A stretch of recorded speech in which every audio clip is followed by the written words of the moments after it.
श्री कृष्ण। हर हिंदुस्तान की दो माँ है भैया, हर हिंदुस्तान की दो माँ है भैया, एक भारत माँ और दूसरी गौ माँ। बात करो गौ भक्ति અને ગૌ વંદન જે ભારતની સંસ્કૃતિ છે તે ભારતની સંસ્કૃતિને જોડતો સેતુ છે। માં તરીકે કોઈ પ્રાણીને પૂછતા હોય તો એ ગાય માતા છે। એટલે ભારતની અહિંસા, એકતા અને અખંડિતતાનો આયુષ્ય ગણાવી શકાય તો એ ગાય માતા છે। જ્યારે બ્રહ્માજીએ સૃષ્ટિનું સર્જન કર્યું ત્યારે સર્વપ્રથમ ગાય માતાને મૂકી હતી, એટલે ગૌવંશથી ગાયને દરજ્જો મળે। એટલે માતાના દૂધ પછી પવિત્ર મનાતું હોય તો એ ગાય માતાનું દૂધ છે। આજે શહેરોમાં અને ગામમાં ગાયના સેવા કાર્ય માટે ધૂન, રક્ષણ મંડળ અને ગૌશાળા ચાલે છે। શાસ્ત્રોમાં કહ્યું છે કે ગૌ રક્ષતે રક્ષતે, ગાયનું જે રક્ષા કરે ગાય તેનું રક્ષણ કરે। ગૌ વિશ્વ છે માત્ર, ગાય વિશ્વની જનતા છે। મહાભારતમાં ત્યાં સુધી ઉલ્લેખ છે કે ઘરના આંગણે ગાય છે તે ઘર કદી વાંચ્યું ના હોય। કહેવત છે ને કે જે પાળે ગાય તેની ગરીબી દૂર થાય।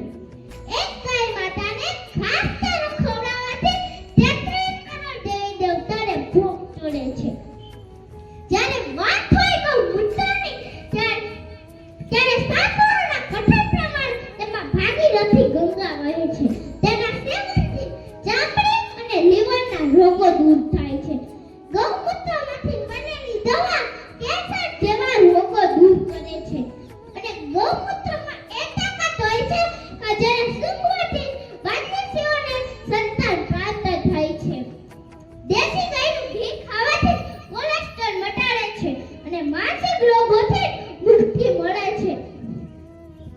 એ વાત કેવી રીતે ભૂલાય કે આપણો દેશ આઝાદ થયો પણ આપણી માનસિકતા હજુ પણ ગુલામ જ રહી છે। આપણા ભારત દેશમાં 37 પ્રકારથી પણ વધારે ગાયોની શુદ્ધ જાતિ છે, તો છતાં આપણે વિદેશમાંથી જર્સી ગાયો લાવ્યા છીએ અને આપણી દેશી ગાયને કતલખાને યાદ રાખજો। જ્યારે ગાય કપાતી હશે ત્યારે ગાય જ નહીં પણ 33 કરોડ દેવી દેવતા કપાય છે અને સાથે કૃષ્ણનું વૈયમ અને હિન્દુ ધર્મની આસ્થા કપાય છે। મિત્રો, જ્યાં કૃષ્ણને રૂજો હશે ત્યાં ગાયને બચાવવી પડશે। ભલે ને ગોપીઓ રાસ રમતી હોય, વાંસળીના સૂર રહેલાતા હોય, પણ ત્યાં કૃષ્ણ ક્યારેય નહીં આવે। એ વાત કેવી રીતે ભૂલાય કે ગાયની સેવા કરવા તો આ પૃથ્વીમાં દેવી દેવતાએ જન્મ લીધો હતો। શ્રી કૃષ્ણના ફોટામાં જે ગાય જોવા મળે છે તે આપણે ખૂનવાળી દેશી ગીર ગાય છે। તેના ખૂનમાં સૂર્યના ગોળના કિરણ હોય છે, એટલે ગાયના દૂધમાં પીળાશ હોય છે, તે વિટામિનોથી ભરપૂર હોય છે। આ વાત વિજ્ઞાને સાબિત કરી છે, તો છતાં આપણે વિદેશની જર્સી ગાયોનું દૂધ અને પેકિંગમાં આવતું પાવડરવાળું દૂધ જ મીઠું લાગે છે। આપણા આજે શહેરમાં અને ગામડે પાંચ સારી ગાય પણ જોવા નથી મળતી। રસ્તે કચરો અને ગંદી ચીજો ખાતી જોવા મળે છે। આવી લાચાર ગાયોની આંખોમાં તમે એકવાર જોવો ને તો માત્ર કરુણ દાગ જોવા મળે છે। ભારતમાં પ્લાસ્ટિકના બધી અભ્યાસ શરૂ થયો પણ રોટલી અને કચરો પ્લાસ્ટિકમાં જોવા મળે છે। કચરો ખાનારી ગાય દેશની પ્રજાની એક જ સવાલ પૂછશે કે મારો આ એ છે ને કે હું હિન્દુ ધર્મની માતા છું। આકાશમાં એક માન લેજ કપાવવું પડશે, વેચાવવું પડશે અને થાળીમાં પીરસાવવું પડશે। જો આ રીતે ગાય માતા કપાતી રહેશે ને તો એક દિવસ એવો આવશે કે પૃથ્વી પર એક ગાય માતા નહીં હોય, તો પછી આપણે ક્યાંથી મળશે ગુણકારી પવિત્ર દૂધ। જ્યારે વાત થઈ ગૌ ભક્તિની ત્યારે આપણા સૌના મનમાં ગૌ સેવા દેખાઈ આવે છે। માત્ર એક જ દિવસ મકર સંક્રાંતિ, તે દિવસે આપણે ગાયને ઘૂઘરી ખવડાવી તેમનું ઋણ અદા કરીએ છીએ। એ વાતથી આપણે ક્યાં આઝાદ છે?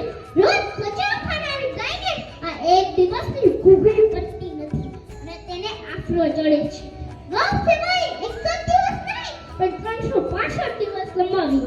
ગાયને કાંઈક સારો, સાચો અને ઓર્ગેનિક ચારો મળે તેવી ગૌ સેવા કરી. તો ચાલો આજથી જ આપણી આવનાર પેઢીને જો ગાયના દૂધ વગરની જોવા ન માંગતા હોય ને તો ગૌ વંશને બચાવો. તો ચાલો આપણે બધા સાથે